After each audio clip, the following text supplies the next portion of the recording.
When you think of the family pet, do you usually think of a dog or a cat? What if I told you there was another option? Not a replacement, but something different, something all of its own. I'm talking about a cute little bunny rabbit. There are many misconceptions when it comes to owning a rabbit, and unfortunately there's way too many to cover in 6 minutes, so I'll just go over one aspect of their life. Today I am going to show you a few items of my rabbit's diet, how I prepare it, and also how I serve it. I have always had animals in my life, and whether they be common like dogs, cats, birds, fish, or more uncommon like bearded dragons, snakes, crawfish, frogs, and even a tarantula. The newest animal to come into my life was my rabbit, Nymeria. My family decided to adopt a rabbit when the neighbor's rabbit got out and ended up at our house, and we all fell in love, and we decided we wanted one of our own.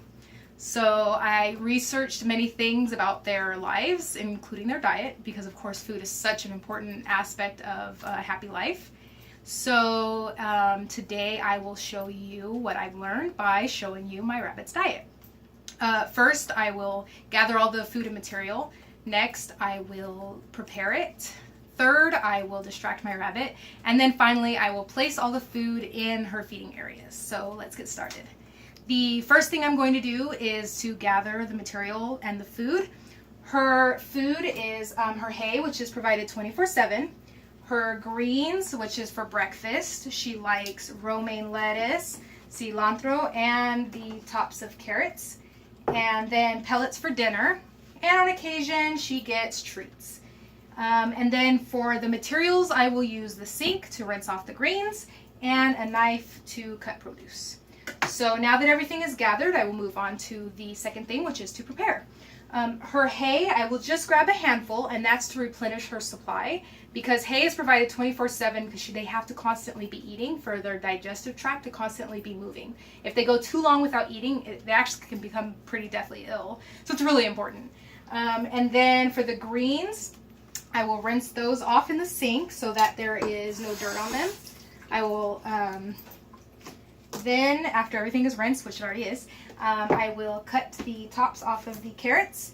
And when I cut the tops off of this, I will set the carrot aside for later because this can be a treat. It's just too sweet to be a main meal. For her pellets, I will get a handful. And I'll actually set this aside for later since this is her dinner. She's not getting this yet. So now that everything is prepared, I can move on to distracting my rabbit. She is a forager. And so this part can be kind of aggressive or messy because she acts like she's starving and she's trying to get it really fast. The best way to distract her is to move her into the living room so that she can run around and she has good exercise. But for the sake of time, I'm actually going to distract her with a treat today. So I'm using barley biscuits. She could also have fruits for treats. Her favorite fruit is the strawberries. She especially likes the leafy tops on them. And then also bananas. She really likes the peel of the banana. But for today, we're going to use the barley biscuits. So I'm going to show her her barley biscuits. She loves these.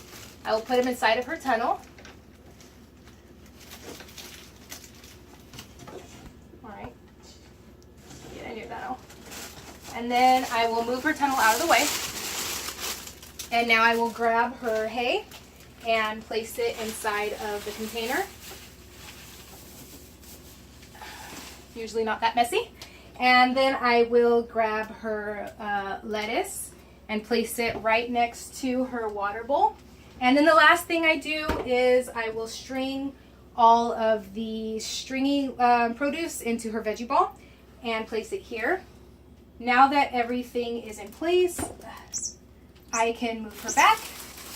And once she's done with her barley biscuit, she will come out and she'll begin eating all of her food. So she is now been served, and I have now shown you a day's meal for my rabbit. I will put her pellets in this once she's done with the greens. Going over gathering and preparing and serving her, distracting her, and then serving it is become such a part of our lives that she's always waking up ready for it every single day.